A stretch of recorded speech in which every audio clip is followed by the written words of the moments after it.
Finally চলে এলাম পুজোর ব্লগ নিয়ে। সেদিন ছিল সপ্তমী, তো সকাল সকাল রেডি হয়ে চলে গেছিলাম মন্দিরে। এবছর কিন্তু আর লেট করিনি, দোলা বেরোনোর আগে আমি মন্দিরে পৌঁছে গেছিলাম। আর হ্যাঁ, এটা হচ্ছে আমাদের মামা বাড়ির পুজো, মানে আমার শাশুড়ি মায়ের বাপের বাড়ির পুজো। আমাদের মামা বাড়ির ফ্যামিলিটা বিরাট বড়, আর যেহেতু বাড়ির পুজো তাই সবাইকে মিলে মিশে একসাথে কাজ করতে হয়। আর আমার তো বেশ ভালো লাগে মামা বাড়িতে থাকতে।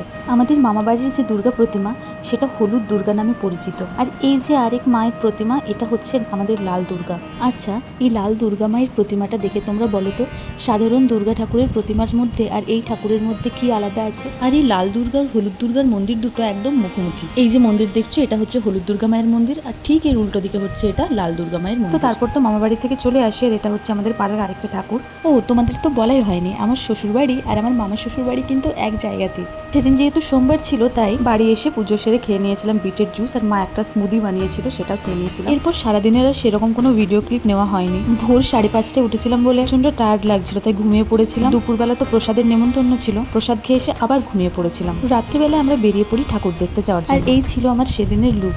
টাইমটা তো তোমরা দেখলে আমরা কটার সময় বেরিয়েছি। আসলে আমাদের প্ল্যানিং করা ছিল যে আমরা প্রতিদিন লেট নাইট বেরোবো। আর জানো তো, এত দেরিতে বেরোনোর জন্য প্যান্ডেলে আমরা খুব একটা ভিড় কিন্তু কোনো জায়গাতেই পাইনি।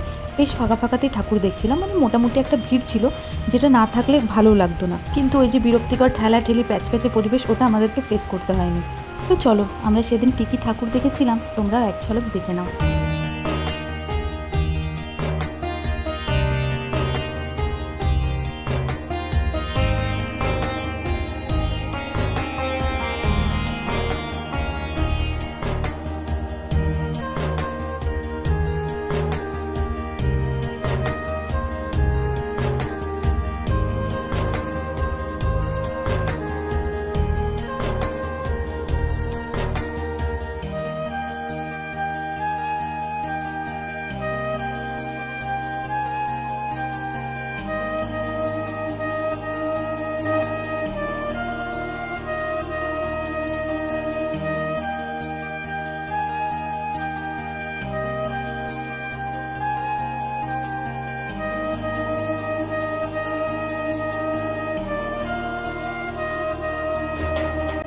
তো এই ছিল সপ্তমীর দিনের ব্লগ। তারপর তো আমরা বাড়ি চলে আসি, প্রায় 3:30 নাগাদ আমরা বাড়ি ঢুকি।